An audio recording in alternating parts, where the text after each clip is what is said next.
Hello, Comet Scout. Rorschach here. I'm the man in the box, buried in my poop. I used to be a big fan of Alice in Chains, Mad Season, Nirvana, all the unhealthy stuff that was given to young men in the 1990s, which just leads to, what happened to Lane, what happened to Kurt, what happened to the lead singer of Soundgarden, what happened to the lead singer of Stone Temple Pilots, Scott Weiland.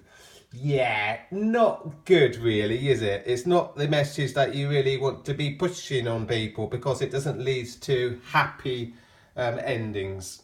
And that's just the feel I get after reading Batman's Damned book 1 is 90s nihilism, masculinity tearing itself apart, over-examining itself, deconstructing itself to such a degree that it sees no worth in itself at all. We don't need to go back to these times. The music was great, the message was bloody horrible. Batman Damned then, if it was released in 1992, maybe at the latest, it might have seemed a little bit edgy, exciting, dangerous. But released in 2018, it seems like it's going back to a dangerous past, which we need to progress away from. We're all about progressing today, aren't we? We all want to progress onto different things, onto healthier things. And I don't see any health in Batman Damned. I just see some nasal gazing, and I see a whole bloody word salad of no meaning, and traumatised childhood in the manner that you get in your typical, Tom King comic book today. What is it with the comic book world today? In Marvel, you've got total cuckoldry, and in DC, you've got men tearing themselves apart, 1990s style. Don't see any health here. I want to be healthy.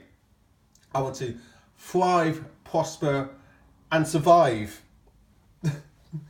Bad messaging, Batman. Bad messaging. Right. So shall I get into the book? I feel like I've already shot my load. Talking about shooting your bolt, shooting your load, getting things done a bit prematurely. This book is all about Bat-Todger. It really is. I've looked at the other YouTube thumbnails, at least on my subscription feed, right? I haven't seen any of the reviews of the book yet, and it appears that the only thing that people can bring themselves to say about the book, at least the main thing, the main topic, of course, is that Batman gets his Todger out. Okay. Well, it is a mature book. See, mature means nihilism. It means postmodern deconstruction. It means dropping the F-bomb every now and then, and it means getting your Todger out. God. The ghost of Lane Staley is haunting the book. All right, let's get into it then. I've starting to annoy myself. Dead. Okay, that's the end of the review. Thanks for okay. So it's not dead. It's a comic book. Nobody dies in comic books, and the hook. The Joker is dead. I ain't buying that for 1 single second. This isn't my first rodeo, Batman. Okay, so dead but not dead, of course. Let me get the life again. Batman is in the back of an ambulance. He escapes in the ambulance and he's running around town and he's like an animal. He's dangerous. He's worse than that. He's desperate. Oh God, corny as Donald Duck. He's running for his life, which, by the by, has an end. No, it doesn't. He's a comic book character.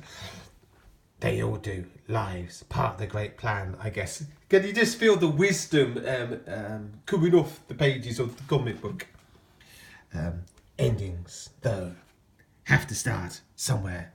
That's the tricky part with the Almighty involved. It's a bit of blah, blah, blah, blah, blah, blah. This is the voice of Constantine, by the way. I guess there's nothing for him to do in London today, so he's decided to bugger off to Gotham. I guess all of the clubs that remind him of the good old days of Sid Vicious in the 1970s, which appears to be the era that John Constantine is really, connecting with. I guess they're all closing down now. I guess they're all turning into, I don't know, Islamic bazaars or something. Has anyone watching this video been to London today? Have you seen what's happened to London? The multicultural dream finally realised in London, in that it's now pretty much a caliphate, and it's bloody horrible. All the white people are leaving, and it's turning into a ghetto of warring tribes from all over the world. You got different clans of from Islam. You got, oh God, an absolute mess. But Constantine has he's got more important things to do. He's going to hang out in Gotham and have a chat with Batman. Batman's falling off the bridge, and here comes Constantine to help him out. He wouldn't be smoking a cigarette today. He would be having one of those fake machine things going, and he wouldn't be wearing those clothes. He wouldn't be wearing that jacket. If he did, he'd look like he'd be wearing a fancy dress. That's what people would say to him if he was walking around with that coat today. They're saying, "Mate, why are you wearing a fancy dress?" Same with Commissioner Gordon as well, but I guess that's part of the DC universe, the Batman aesthetic. Just to me, it takes me out of it because it reminds me that none of this has any connection to any resemblance of how people dress and act in the real world. This feels anachronistic, out of date. I guess some people will like that. I guess DC is their comic book safe space where they can ignore the call to prayer coming from next door, the local mosque, which is now taken over the church. Yeah, but that doesn't matter. That's not important. I just want to read a comic book. I just want to have fun and pretend that the world around me isn't falling apart. Well, the comic books will help you do that. They're certainly going to help you take you away from reality as the multicultural demon starts baring its fangs and tearing into everything that was once good about Western civilization.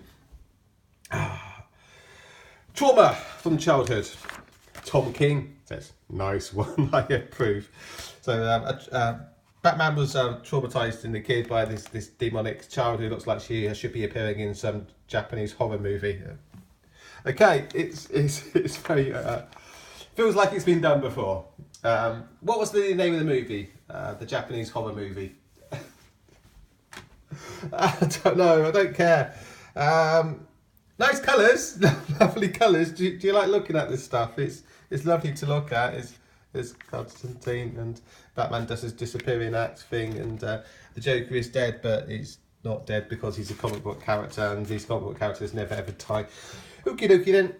A bit of childhood trauma, a bit of bad dad propaganda. Because remember, we're living in a matriarchal single mom welfare state, so dads have to be demonised at every opportunity. Guess Bruce's dad was having an affair, and he upset the kid because he saved his life, and Batman's still pissed off with it nowadays. Sad question to ask about. Yeah, okay, Bruce, okay, you had a bad dad. All the comic book characters have bad dads. Got a demonised daddy, haven't you? Because daddy now has no role in the modern state, because that role was being taken by lefty progressive government. Okie dokie then. Right, so this guy here witnessed the death of the Joker, so Batman has to interview him. If he turned up about 5 seconds earlier, he wouldn't have to do this chase. But we need a chase because nothing else is happening in the comic book. So he's running through the streets, is Batman chasing this guy. He seems to be having a lot of problems catching up with him. I thought he's just like some sort of homeless bum, but anyway, the artwork looks very pretty. He chases him into this tunnel. That's probably one of the best panels of the book. I like the eyes and stuff going there. If you're just after something pretty to look at, if you're after some nice artwork, then this is fine. It's just that it's a 1990s Alice in Chains tribute, and it just doesn't feel like anything important is happening here, or the writer's trying to say anything, or it doesn't feel cutting edge. It feels old. It just reminds me of the times when I was listening to this tweet and doing things which were not very healthy.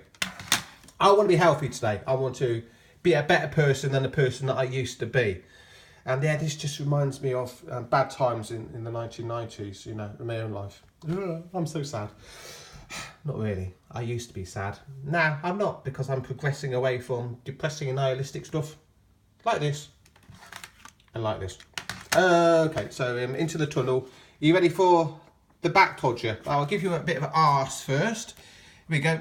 3, 2, 1. Todger. Ah, I'm traumatised. I'm traumatised. I need to listen to some of these songs. Down in a hole, sitting on an angry chair. Nice artwork again. He's traumatised. Tom King rears his bald head around the corner and gives another thumbs up. Deconstruct masculinity even more. That's what we need, eh, Tom? We need to traumatise everyone. We don't need any aspirational figures of heroic manhood. We need everyone broken and crouching and going, oh, I'm just traumatised. I'm a man in a box. Okie dokie. From there, where do we go? Santana doing a David Blaine magic trick, reminding us that this stuff is not connected with anything that's happening today. What is David Blaine doing today? Anyway, I don't care. He was good for a couple of minutes, wasn't he, David Blaine? He did that levitation trick, but how long ago was that now? Must be over a decade ago. Ah, creepy. Where do we go from here? Santana's got the Joker card. Kind of a spoiler, I guess. It's coming up. Oh, that's nice. That's a nice panel there. I like that. So yeah, the artwork's great. You know, artwork's top notch. The panel at the end with ha ha ha, joke joke joke. So I guess, is the Joker alive or dead? I don't know. Don't care really. Just this panel. It's kind of sums everything up to me, because it's just very 1990s. And when they're mentioning religion here, they mention a minister, a rabbi, and a priest. So I guess they don't have the religion of peace in Gotham yet, so at least it's got something going for it, Gotham. No connection with the world as it is today. Very, very 1990s. And the mature thing is just an excuse to, I guess, to charge $6.99 for a big old comic book where Bruce gets his Todger out. That's the only thing that people are really going to remember about the book, I think, is that panel there. What else is there to say about it other than don't dwell on the past, always move forward, always progress. At least the progressives have got that right, if nothing else. So, Batman Damned, the man in the books, reminds me of the 1990s, unhealthy stuff. But more important than that, it's not doing anything new. It doesn't feel like it's, grabbing the zeitgeist of the times. It doesn't feel like a 2018 book. It feels like a 1992 book. So that's all I've got to say about it. Did you enjoy it? Away from the artwork, the story, what did you think? Was it capturing anything that was able to hold your interest and make you want to buy issue number 2? Are you looking forward to seeing if the Joker's dead or not in the next issue? I don't think he's dead. Do you care? Does anyone care?